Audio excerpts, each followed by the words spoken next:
Well, I remember when I was working as a chef and somebody said to me, oh, so what do you want to do? And I said, I want to be a CEO. They're like, why do you want to do that? I said, because I want to be able to have a positive influence in some way. And they're like, yeah, but look at us. There's hardly any of us around here. There's not just a glass ceiling, there's a class ceiling as well. And that's the whole stigma that people from low economic, social backgrounds have, that they can't make it anywhere in life. Yeah. The church should be the gap where it doesn't matter what class you come from, there is opportunity for you, right? And even personally, if I'm talking personally, I've found that in my life that, you know, I come from a lower end, but stepping into church, there's opportunity provided by me, whether it's opportunities to do something or opportunity to be around people that I can learn from so I can upskill. You know, I think the church has provided that. Yeah. So how does it feel when you feel like someone from upper looks down? And that down can be tone, can be the words they use. How does that make you feel? It actually restricts my own ability because I don't think that I'm capable of doing something because that's what they think. Having people's opinions where they're just going to say that about you, the Bible even says that it actually disables as well. And I think that with having people saying the right stuff, it gives you a freedom to think that you can do whatever you want, because with God, like, our dreams they don't have any boundaries. There's a lot of people in church that have been great role models, especially for me as well.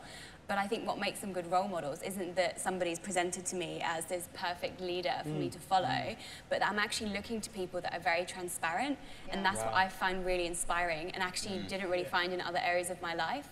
And this front that everything's perfect, and then just coming to a place where people can be, okay, this is actually something I struggled with, and this is how I overcame it. I think for me, a really good role model is somebody who, of course, strives to do good and be good, but actually knows they're not perfect and can admit it, basically.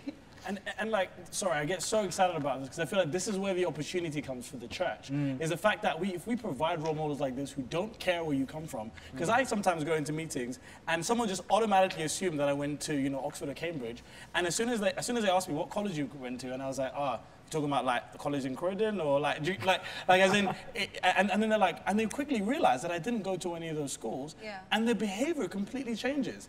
Now, as the church, we can't do that. We need to provide people and have a community where it doesn't matter whether I went to Oxford or Cambridge or not. It doesn't matter whether I'm first class, middle class, or whatever. It doesn't matter. Everyone is, first of all, a person. Like, do you know what I mean?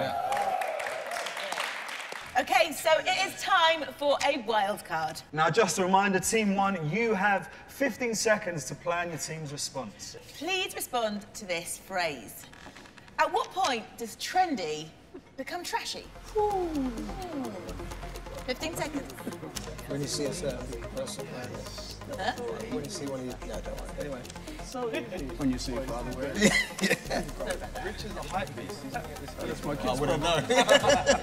Off you go.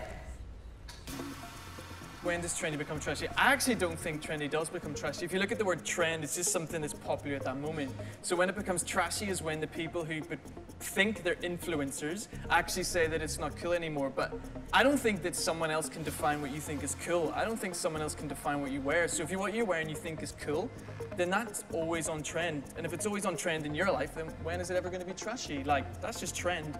For me, isn't actually ever going to be trashy. That's right, Rich. And the statement implies that there is a point where trendy becomes trashy. Is this even true? I don't know.